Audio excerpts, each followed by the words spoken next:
प्रतिज्ञा करके और आने वाले समय पे ये जो मनुवादी व्यवस्था है, जो ब्राह्मणवादी व्यवस्था है, जो गैर बराबरी पर बनी हुई व्यवस्था है, इस व्यवस्था पे इतने छेद किए जाएंगे आने वाले समय पे कि वो कंफ्यूज हो जाएंगे जी। उसकी भरपाई उनकी आने वाली जो संतानें वो भी कर नहीं पाएंगी। जिन लोगों को अपने महापुरुषों का, फुले साहू अम्बेडकर के द्वारा चलाए गए आंदोलन के बारे में जानकारी हो जाती है, वो बकरी से शेर बन जाता है कि मरना तो तय है, चाहे दुश्मन की गोली से मरो या बीमारी से मरो। तो हम लोगों ने ये प्रतिज्ञा किया है कि हम लड़ते लड़ते मरेंगे, हम संघर्ष करते हुए मैदान पर मरेंगे। अब मौत से ज्यादा कोई बड़ी सजा हो नहीं सकती, इसलिए हमको ना कोई खरीद सकता है और ना कोई हमको जो है डराने का काम कर सकता है। हम डरने वाले नहीं है। बीजेपी क्या है, आरएसएस के एजेंडे पर काम करती है। आरएसएस का एजेंडा क्या है, एससी एसटी ओबीसी को हिंदू बनाना। तो ये हिंदुत्व के एजेंडे में काम करती है। अगर आरएसएस का एजेंडा, हिंदुत्व का एजेंडा अगर बीजेपी छोड़ दे तो आरएसएस उसको साथ नहीं देगी आने वाले समय पे। ऐसे ही जो बामसेब का एजेंडा था, क्या एजेंडा था, बहुजनों को जोड़ो, मूल निवासियों को बाबा साहब अम्बेडकर ने कहा शासक करती जमात बनाना है।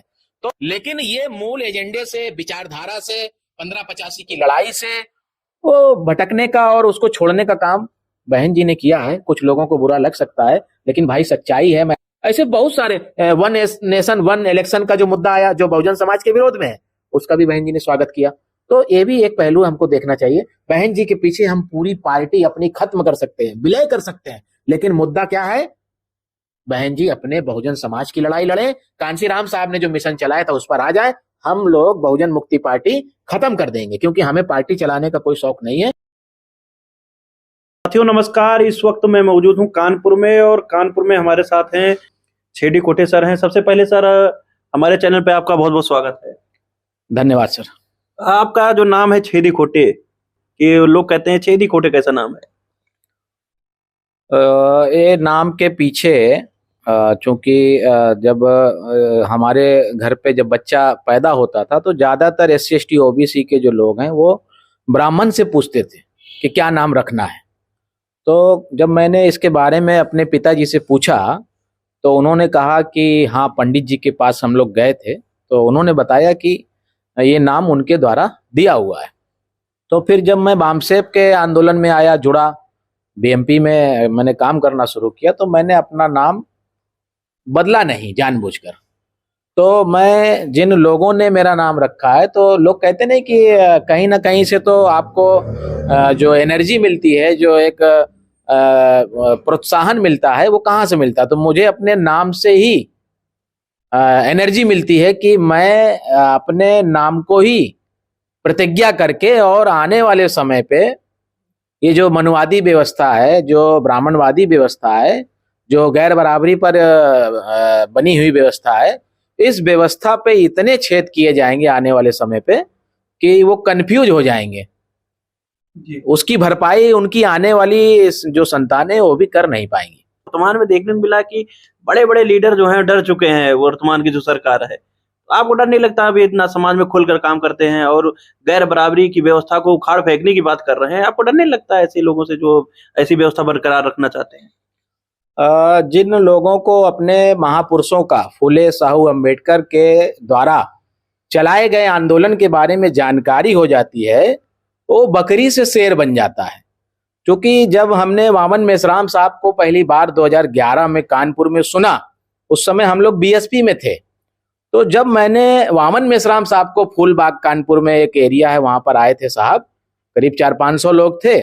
तो मैंने सुना, तो सुनते ही दूसरे दिन ये डिसीजन लिया कि बीएसपी छोड़ देंगे, क्योंकि पहले मालूम नहीं था। तो व्यक्ति के वजन से उसकी तुलना नहीं की जा सकती है, उसके उम्र से उसकी तुलना नहीं की जा सकती है, और उसके कद से भी नहीं की जा सकती है। महापुरुषों के आंदोलन को जो जान जाएगा, वो कहीं ना कहीं वो जो है शेर की तरह काम करेगा। और वामन मेश्राम साहब कहते हैं कि मरना तो तय है, चाहे दुश्मन की गोली से मरो या बीमारी से मरो। तो हम लोगों ने ये प्रतिज्ञा किया है कि हम लड़ते लड़ते मरेंगे, हम संघर्ष करते हुए मैदान पर मरेंगे। अब मौत से ज्यादा कोई बड़ी सजा हो नहीं सकती, इसलिए हमको ना कोई खरीद सकता है और ना कोई हमको जो है डराने का काम कर सकता है। हम डरने वाले नहीं है, क्योंकि हमारे पुरखे दीना भाना जी राजस्थान के थे, जिन्होंने बामसेप में जो बामसेप की नींव पड़ी, कांसीराम साहब को बाबा साहब अम्बेडकर के बारे में बताया। हमारे पुरखे सूरवीर थे, हम 500 सूरवीर योद्धाओं की, महारों की औलाद हैं, तो हम लोग डरने वाले नहीं हैं। ये लड़ाई वामन मेश्राम साहब के नेतृत्व में हम लोग सफल करेंगे आने वाले समय पे। सर, जिस तरह देखने को मिला है, जातीय समीकरण की बात कर ली जाए, आप वाल्मीकि समाज से आते हैं। वाल्मीकि समाज के लोग आज भी गुमराह हैं, कहीं ना कहीं दुश्मनों की चाल में फंस जाते हैं और कहीं ना कहीं दुश्मनों के खेमे में ही वही बढ़ चढ़ के हिस्सा ले रहे हैं, उसमें काम कर रहे हैं। अभी भी जो वहां फंसे हुए लोग हैं, उनको किस तरह आप निकालने का काम कर रहे हैं? पूरे देश में जो वाल्मीकि सफाई का काम करने वाली जातियां हैं, वो 29 नामों से जानी जाती हैं और 29 नाम के 17 उपजाति के टुकड़े भी हैं, यानी कि वो हजारों उसमें बटे हुए हैं। तो हम लोगों की कोशिश है कि चूंकि बामसेप जो संगठन है, जिसने बीएसपी बनाई थी और उसी ने बीएमपी बनाई है, क्योंकि बीएसपी अपने मूल सिद्धांत से भटक गई है, तो बामसेप के नींव में जो फाउंडर, जो जिसको जन्म दिया है, वो दीना भाना जी उसमें शामिल है, जो एक वाल्मीकि कम्युनिटी से थे। तो जब ये बात, दीना भाना जी का इतिहास जब वाल्मीकियों के बीच जाता है और बामसेप का इतिहास जाता है, और जब इनका संघर्ष कि ये अपने ही मूल निवासियों का ये आंदोलन है, ये संगठन है, तो दीना भाना जी के नाम से वाल्मीकियों को, क्योंकि कुछ ना कुछ उनको चाहिए होता है, तो कहा गया जाति आखिर क्यों नहीं जाती है, किताब भी है। तो कहीं ना कहीं जब दीना भाना साहब का नाम आता है, तो वाल्मीकि बड़े पैमाने पे जुड़ने का काम करते हैं। और महार भी अगर देखा जाए, जो उत्तर प्रदेश की वाल्मीकि जाति है और महाराष्ट्र की महार है, वो बिल्कुल एक ही है दोनों। तो बड़े पैमाने पे आने वाले समय पे हम लोग कोशिश कर रहे हैं और कानपुर और पूरे उत्तर प्रदेश में हम कामयाब भी हो रहे हैं, लेकिन कमी हमारी है। हम जितना फील्ड में जाएंगे उतना हमें कामयाबी मिलेगी। जी सर, अभी आपने जिक्र किया बहुजन समाज पार्टी की और उसके बाद आप बीएमपी से जुड़े, यानी बहुजन मुक्ति पार्टी से। तो बहुजन समाज पार्टी में आप थे, उसके बाद बहुजन मुक्ति पार्टी में जुड़ गए। तो आप जैसे लोग, जो सवाल आता है लोगों का कि आपने बहुजन समाज पार्टी को धोखा दिया, और आज के डेट में बहुजन समाज पार्टी को बीएमपी या बहुजन मुक्ति पार्टी जैसे बहुत सारी पार्टियां जो कमजोर करने का काम कर रहे हैं, वोट काटते हैं, जिससे कमजोर हो जा रही है, तो इस पर आपका क्या रिएक्शन? मेरा ये मानना है कि बहुजन समाज पार्टी एक मिशन थी और काशीराम साहब ने नारा दिया था, वोट हमारा राज तुम्हारा, नहीं चलेगा नहीं चलेगा, जिसकी जितनी संख्या भारी उसकी उतनी हिस्सेदारी, बोल 85 और 15 का जो नारा दिया था। तो बीएसपी को किसी ने खत्म नहीं किया है, बल्कि बीएसपी को जो कांसीराम साहब के जाने के बाद बहन मायावती जी के हाथ में बागडोर आई, तो मुझे लगता है कि बहन मायावती जी ने ही बीएसपी को खत्म किया है। कैसे? जैसे एक उदाहरण छोटा सा देना चाहता हूं। आज बीजेपी है, बीजेपी क्या है? आरएसएस के एजेंडे पर काम करती है। आरएसएस का एजेंडा क्या है? एससी एसटी ओबीसी को हिंदू बनाना। तो ये हिंदुत्व के एजेंडे में काम करती है। अगर आरएसएस का एजेंडा, हिंदुत्व का एजेंडा अगर बीजेपी छोड़ दे, तो आरएसएस उसको साथ नहीं देगी आने वाले समय पे। ऐसे ही जो बामसेप का एजेंडा था, क्या एजेंडा था? बहुजनों को जोड़ो, मूल निवासियों को बाबा साहब अम्बेडकर ने कहा शासक करती जमात बनाना है। तो कांसीराम साहब की भी जो मंशा थी कि इस देश की सेंट्रल पर, क्योंकि वोट हमारे पास ज्यादा है, हम 85% के लोग हैं, तो आने वाले समय पे हम प्रधानमंत्री बनेंगे और हमारी समस्याओं का समाधान करेंगे। लेकिन ये मूल एजेंडे से, विचारधारा से, 1585 की लड़ाई से वो भटकने का और उसको छोड़ने का काम बहन जी ने किया है। कुछ लोगों को बुरा लग सकता है, लेकिन भाई सच्चाई है। मैं आपके चैनल्स के माध्यम से कहना चाहता हूं कि हम व्यक्तिवादी नहीं हैं, हम मिशनवादी हैं, विचारधारा के साथ जुड़े हैं। आज वामन मेश्राम साहब बहुजनों की विचारधारा लेकर चल रहे हैं, हम उनके साथ हैं। अगर वामन मेश्राम साहब बहुजनों की विचारधारा छोड़ देंगे तो फिर हम उनको छोड़ देंगे, क्योंकि हम किसी व्यक्ति के साथ नहीं है, हम मिशन के साथ हैं। बीएसपी में मिशन नहीं है, बीएमपी में मिशन है, इसलिए हम लोग मिशन के साथ हैं। हमें एमएलए एमपी बनने का जल्दबाजी नहीं है, शौक नहीं है, बनेंगे हम, लेकिन हम अपने फुले साहू अम्बेडकर के आंदोलन के आधार पर, मिशन के आधार पर ही बनेंगे। इसके अलावा हम कहीं जो है भटकने वाले नहीं। आप लोगों पे आरोप है कि आप लोग सिर्फ ब्राह्मण समुदाय का विरोध करते हैं, जिससे समाज में भाईचारा बिगड़ जाता है, भाईचारा बिगाड़ने का काम करते हैं। इस पर आपका क्या रिएक्शन है? ब्राह्मणों ने हम लोगों को 6,000 टुकड़ों में बांटा। SC ST OBC को 6,000 टुकड़ों में बांटा। अगर बांटने के थ्योरी में देखा जाए, सिद्धांत को देखा जाए, तो अंग्रेजों ने हिंदू मुसलमान के नाम पर बांटा, लेकिन पंडित जी ने, ब्राह्मणों ने हम लोगों को 6,000 टुकड़ों में बांटा। तो हमारे पुरखों ने तो टुकड़ों को और समाज में भाईचारा पैदा किया, टुकड़ों को इकट्ठा करके जातियों को खत्म करके एक समाज बनाने की कोशिश की है। कांसीराम साहब ने भी यही किया और बाबा साहब ने भी यही किया है, और भी हमारे महापुरुषों ने, सभी लोगों ने ये किया है। तो हमारे ऊपर जो आरोप लगता है कि ब्राह्मण विदेशी है, हम ऐसा कहते हैं, तो ब्राह्मण विदेशी ऐसा हम थोड़ी कह रहे हैं। माइकल बामसाद की जो है DNA रिपोर्ट 21 मई 2001 की जो रिपोर्ट है, टाइम्स ऑफ इंडिया में छपी हुई है, ऑन रिकॉर्ड, अभी उसको नेट पर, इंटरनेट पर देखा जा सकता है। तो DNA के आधार पर ब्राह्मण विदेशी है। तो अगर DNA गलत है तो ब्राह्मणों को चैलेंज करना चाहिए ना। हम थोड़ा ना कह रहे हैं, हम तो अपने समाज को इकट्ठा कर रहे हैं। और काशीराम साहब ने जो मूवमेंट चलाई थी, दोस्त और दुश्मन की पहचान, तो हम लोग भी उस मिशन को आगे बढ़ाने का काम कर रहे हैं। हम कोई अलग से कोई काम नहीं कर रहे हैं। जो हमारे महापुरुषों ने हमें रास्ता दिखाया है, हम उसी रास्ते पर चल रहे हैं। हम जातिवादी नहीं है। आपको नहीं लगता कि सर बहुत देर हो जाएगा, जिस तरह आप बात कर रहे हैं कि हम सत्ता शासन में पहुंचेंगे, आपको नहीं लग रहा वर्तमान में जिस तरह परिस्थितियां बनी हुई हैं, बहुजन राजनीति जो है वो खाई पे खड़ी हुई है, एकदम लास्ट खाई पे देखा जाए तो खड़ी हुई नजर आती है। तो आपको नहीं लगता आप जैसे लोग बहुत सारे तमाम पार्टियां बना ले रहे हैं, जो राष्ट्रीय पार्टी थी कहीं ना कोई राष्ट्रीय दर्जा भी निचले स्तर पर जाता हुआ, तो आप लोगों को एक नहीं होना चाहिए, लोगों को एक नहीं करना चाहिए? आपकी बात ठीक है। हम लोग अभी आप अगर देखें, RSS 1925 को बना था और अभी 2025 आ गया है, 100 साल हो गया। RSS जो चाहता था, जो उसका उद्देश्य था, जिसलिए RSS बना था, वो उनका जो मकसद है, वो 90 साल लग गए उनको पूरा होने में। तो हजारों साल की गुलामी है, कोई ये 2, 4, 10 साल, 20 साल, 50 साल की गुलामी नहीं है। अगर हम इतिहास पढ़े हैं तो हजारों साल की गुलामी है। तो हजारों साल की गुलामी है तो कम से कम 100 साल तो लगेगा ना। अभी बामसेब को तो 45-46 साल ही हुए हैं, तो हमें समय जरूर लग सकता है, लेकिन ये लड़ाई वामन मेश्राम साहब के नेतृत्व में जो लड़ी जा रही है, ये लड़ाई ही अंतिम लड़ाई साबित होगी। और इसमें बहुजन मूल निवासी समाज को हक अधिकार जो बाबा साहब ने संविधान में दिए हुए हैं, लेकिन संविधान लागू नहीं है। कागज पे संविधान लागू है और व्यवहार में मनुस्मृति लागू है। मेरा एक क्रॉस क्वेश्चन था, आपने भी कहा कि ब्राह्मणवादी समुदाय का आप लोग विरोध करते हैं, तो मेरा क्रॉस क्वेश्चन है कि आप उनका विरोध करते हैं, लेकिन आपको उन्होंने रोका थोड़ी अपने समाज को जागृत करने का, तो आप अपने समाज को जागृत करिए ना। हमने आपसे पहले भी कहा कि हम किसी का विरोध नहीं करते, हम अपने समाज को इकट्ठा कर रहे हैं, हम अपने समाज को जागृत कर रहे हैं, और हम अपने समाज को शासक करती जमात बनाने के काम पे लगे हुए हैं। उसमें सबसे पहले नंबर का काम उनको जगाना होगा। उनको क्या बताना है? उनको फूले साहब अम्बेडकर की विचारधारा को बताना है, और दुनिया में सब समान है, कोई जाति नहीं है, कोई ऊंचा नहीं है, कोई नीचा नहीं है, कोई ब्राह्मण नहीं है, कोई क्षत्रिय नहीं है, कोई शूद्र नहीं है, कोई अछूत नहीं है। बाबा साहब अम्बेडकर के संविधान में जब 26 जनवरी 1950 को संविधान लागू हुआ, तो उस संविधान लागू होने के बाद सभी लोग बराबर हैं। एक मेहतरानी का बच्चा और एक DM का बच्चा, सब एक बराबर है। तो हम किसी का विरोध नहीं कर रहे हैं, हम किसी को कुछ, हम जो विदेशी की बात आई वो तो DNA कह रहा है भाई, और उनके पुरखों ने भी तमाम सारे इतिहास में पुस्तकें लिखी हैं। वोल्गा टू गंगा पंडित केदारनाथ पांडे ने लिखी है, उसमें लिखा है कि हम बाहर से आए हुए लोग हैं। हम थोड़ी कह रहे हैं, वो तो उन्हीं के बिरादरी के लोग थे, ब्राह्मण थे वो भी, केदारनाथ पांडे। और पंडित जवाहरलाल नेहरू ने डिस्कवरी ऑफ इंडिया लिखा, उस पर लिखा कि हम लोग विदेशी लोग हैं।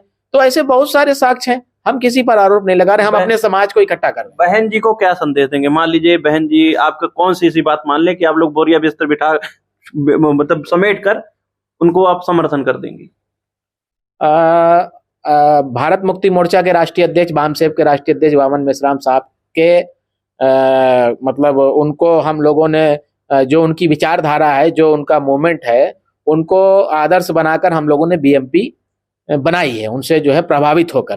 तो BMP के राष्ट्रीय अध्यक्ष भी ये बात कह चुके, आज मैं फिर ये बात कह रहा हूं कि बहन जी अगर जो कांसीराम साहब का मिशन था 1585 का था, और वो जो है सबको लेकर चल रहे थे, तो बहन जी ने जो सर्वजन कर दिया है, तो सर्वजन छोड़कर वो बहुजन पे आ जाए।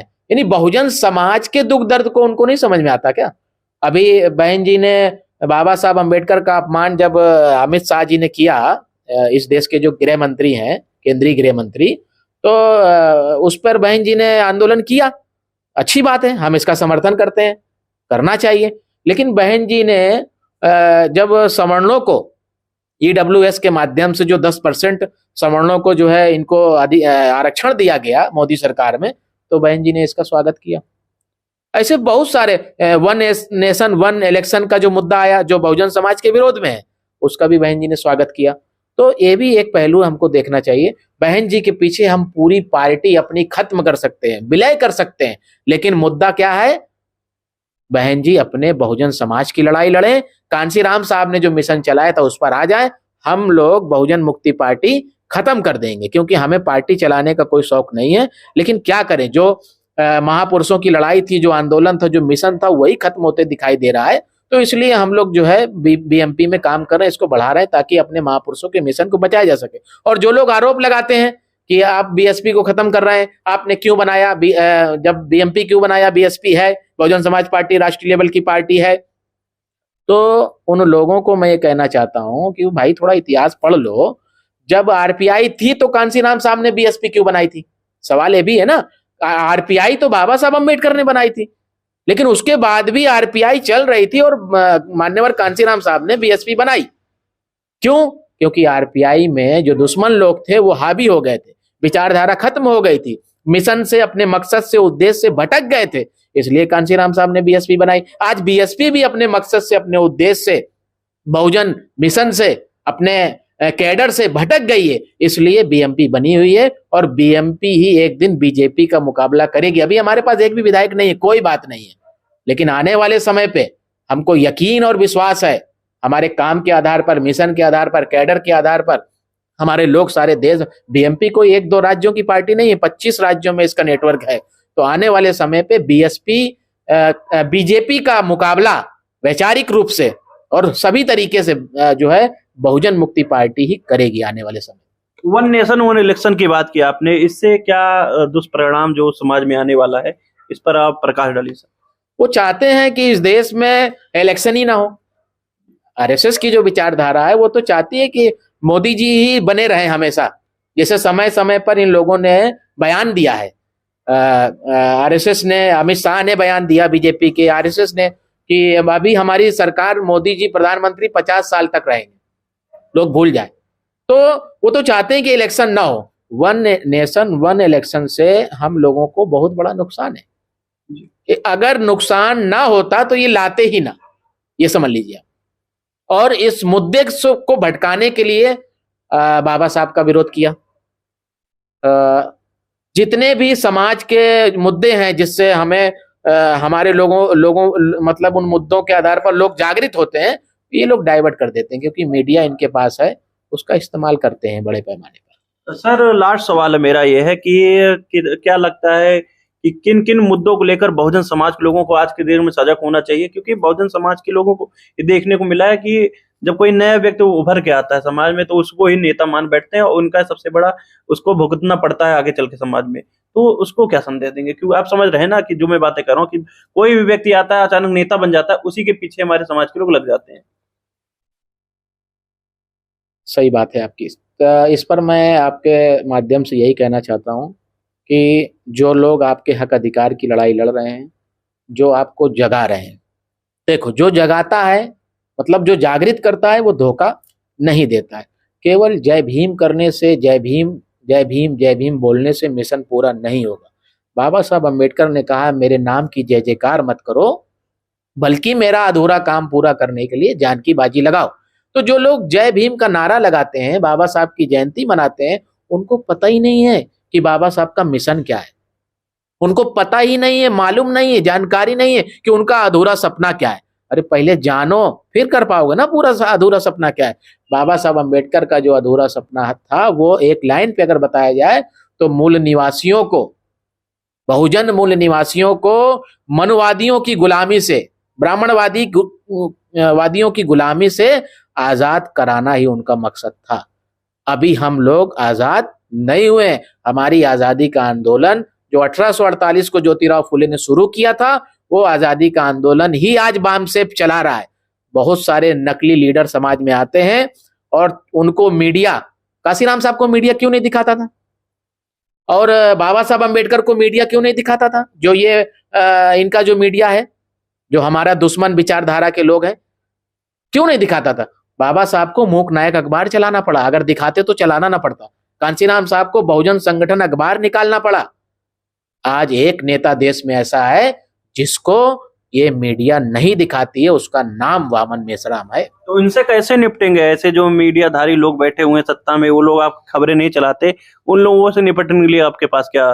काशीराम साहब ने कहा था उस समय, काशीराम जी के समय पे, साहब के समय पे सोशल मीडिया नहीं थी, आज तो सोशल मीडिया है। और उन्होंने कहा था कि हम अपने कार्यकर्ताओं को ही माउथ मीडिया बनाएंगे और वो खुद ही जाकर के गांव-गांव पे प्रचार प्रसार करेगा। तो आज की तारीख में हमारे पास तो सोशल मीडिया है, हम लोग सोशल मीडिया को इतना बड़ा बनाएंगे आने वाले समय पे आप लोगों के माध्यम से कि हमें उनकी मीडिया की जरूरत ही नहीं पड़ेगी। यानी कि करोड़ों लोगों को जो है, हम लोग कोई बात कहेंगे तो वो करोड़ों लोगों तक, हमारे समाज तक वो पहुंचने का काम करेगी। आने वाले समय पे ये काम होगा और बहुजन मुक्ति पार्टी 2027 की भी तैयारी कर रही है। हम लोग 2027 में बहुत मजबूती से उत्तर प्रदेश का चुनाव लड़ेंगे और इसके लिए हम लोग अपना यूनिट्स, अपना बूथ स्तर का संगठन बनाने के काम पे लगे हुए हैं। सर लास्ट एकदम क्वेश्चन है मेरा कि अगर मान लीजिए बहुजन मुक्ति पार्टी आप लोग सत्ता में पहुंचते हैं तो ऐसे कौन से ऐसे काम करेंगे सबसे पहले जो समाज के लिए लाभकारी होगा? क्या ऐसे कौन से काम आप करेंगे? इतिहास, भारत के इतिहास में, चुनाव के इतिहास में 1952 से 24 तक, लोकसभा का चुनाव 24 हो चुका है, एकमात्र बहुजन मुक्ति पार्टी ही ऐसी पार्टी है, मैं कोई हवा में नहीं बोल रहा हूं, केवल एक बहुजन मुक्ति पार्टी ही एक ऐसी पार्टी है जिसने अपना मैनिफेस्टो, चुनावी घोषणा पत्र 100 रुपए के स्टाम्प पेपर पर लिख कर दिया है। अगर नरेंद्र मोदी 2014 में उन्होंने क्या कहा, 2 करोड़ रोजगार देंगे, क्या कहा उन्होंने, 15 लाख खाते में, सभी के खाते में आ जाएंगे, देश के समस्त नागरिकों के। उन्होंने क्या कहा, काला धन वापस आ जाएगा। ऐसे बहुत सारी बातें उन्होंने कही, लेकिन चुनाव जीतने के बाद किया नहीं। अगर नरेंद्र मोदी जी, बीजेपी के लोग स्टाम्प पेपर पर एफिडेविट करके इस मुद्दों को लिख कर देते, जनता से वादा करते, लिख कर देते, एफिडेविट करवाते, तो आज नरेंद्र मोदी देश के प्रधानमंत्री ना होते बल्कि जेल की सलाखों पे होते। तो बहुजन मुक्ति पार्टी लिख कर दे रही है, उनका क्या है, 1 नेशन 1 एजुकेशन। चाहे मजदूर का बेटा हो, चाहे डीएम का, कलेक्टर का बेटा हो, एक ही स्कूल में पढ़ेगा, एक ही सिलेबस होना चाहिए। आज स्कूल का सत्यानाश है। अभी आप देख रहे हैं महाकुंभ, इनका महाकुंभ चल रहा है, तो 30,000 स्कूल बंद कर दिए उत्तर प्रदेश में। आप हैरान हो जाओगे, कहीं खबर नहीं है। 30,000 इस विद्यालय, प्राथमिक विद्यालय बंद कर दिए और 30,000 करोड़ रुपया महाकुंभ में खर्च कर रहे हैं। यानी एजुकेशन देने के लिए इनके पास पैसा नहीं है, क्योंकि बाबा साहब अम्बेडकर ने कहा कि जो शिक्षा वो शेरनी का दूध है, जो पिएगा वो गरजेगा। वो जानते हैं, आज मैं आपके चैनल पर जो बोल पा रहा हूं, एजुकेशन की बदौलत ही बोल पा रहा हूं। तो वो इस देश में एजुकेशन को वो खत्म करना चाहते हैं। बहुजन मुक्ति पार्टी आएगी, एजुकेशन पर सबसे पहले हम लोग काम करेंगे और हमारी प्राथमिकता रहेगी कि प्रत्येक घर का बच्चा, चाहे अमीर हो गरीब हो, उसके लिए स्कूल एक होगा, सिलेबस एक होगा और यहां से लेकर, यानी प्राथमिक एजुकेशन से लेकर विदेशी एजुकेशन तक उसको फ्री ऑफ कास्ट पढ़ाने का काम किया जाएगा। संविधान में इसकी व्यवस्था है। और SC ST OBC को हथियारों का लाइसेंस दिया जाएगा, क्योंकि हमारी बहन बेटियों की इज्जत लुट रही है। आप देख रहे हैं आए दिन शेड्यूल कास्ट के साथ, SC ST OBC के साथ उनकी बहन बेटियों की इज्जत लुट रही है। वो अपनी बहन बेटियों की इज्जत सुरक्षित नहीं कर पा रहे हैं, सरकार भी विफल हो गई है। तो भारत के संविधान के अनुसार आत्मरक्षा के लिए लाइसेंस दिया जाता है। जिनके पास पैसा होता है वो लाइसेंस लेते हैं, हमारे लोगों के पास पैसा नहीं है, 10-20 लाख रुपया लाइसेंस कहां से लेंगे।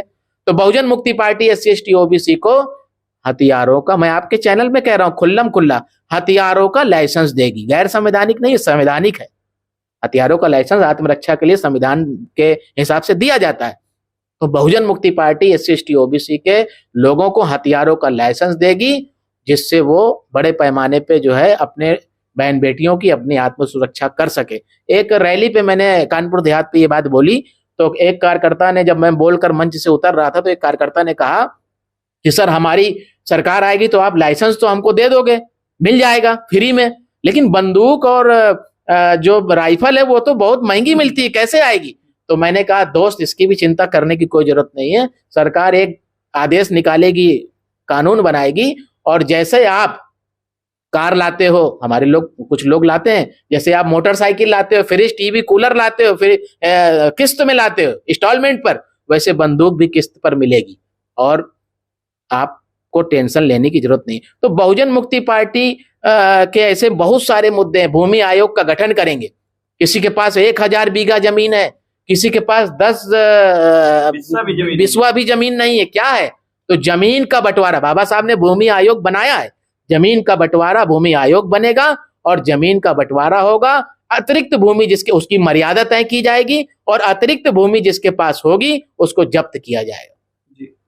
तो ये ऐसे बहुत सारे मुद्दे हैं। बेरोजगारी पर बहुजन मुक्ति पार्टी जो विद्यार्थी लोग हैं उनको भत्ता देने का काम करेगी जब तक उसको नौकरी ना मिल जाए, और बेरोजगार जो लोग हैं, हर घर पे एक नौकरी। पैसे की कमी नहीं है, नियत की कमी है, सरकार हमको देना नहीं चाहते, ये लोग हमको लाचार बनाना चाहते। तो किसी भी बात की कोई कमी नहीं, पैसे की कमी नहीं है। हम लोग आएंगे सत्ता पे तो इनकी जो गंदगी, कांग्रेस और बीजेपी और कांग्रेस ने जो मिलकर के इस देश को लूटने का काम किया है, बहुजन मुक्ति पार्टी, इनका जो 70 साल में इन्होंने जो है लूटने का काम किया, हम अगर 10 साल राज करेंगे तो हम अपने लोगों को सारी समस्याओं का उनका समाधान हो जाएगा। संविधान में लिखा हुआ है, रोटी, कपड़ा, मकान, शिक्षा, स्वास्थ्य, रोजगार, क्या चाहिए? वोट के बदले जनता को क्या चाहिए? रोटी, कपड़ा, मकान, शिक्षा, स्वास्थ्य, रोजगार, सुरक्षा दे नहीं पा रहे। एजुकेशन का सत्यानाश हो गया, 2020 की एजुकेशन पॉलिसी आप देखो, सत्यानाश कर दिया है। स्वास्थ्य में इतना खतरनाक मामला चल रहा है कि सारा प्राइवेटाइजेशन, उसमें निजीकरण में डाल दिया है।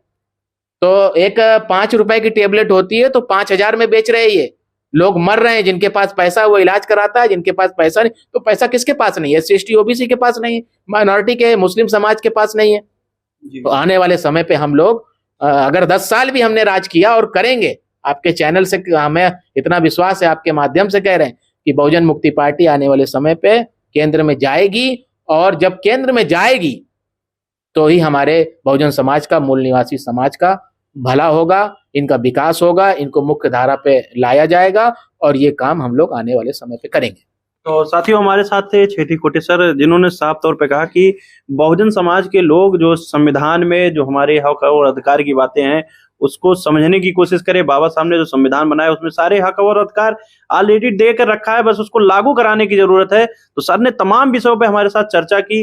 चर्चा के दौरान आपका क्या कहना है, अपनी जो राय है कमेंट बॉक्स में जरूर दीजिए, और वीडियो अच्छा लगा तो वीडियो को लाइक करें। सर बहुत बहुत धन्यवाद।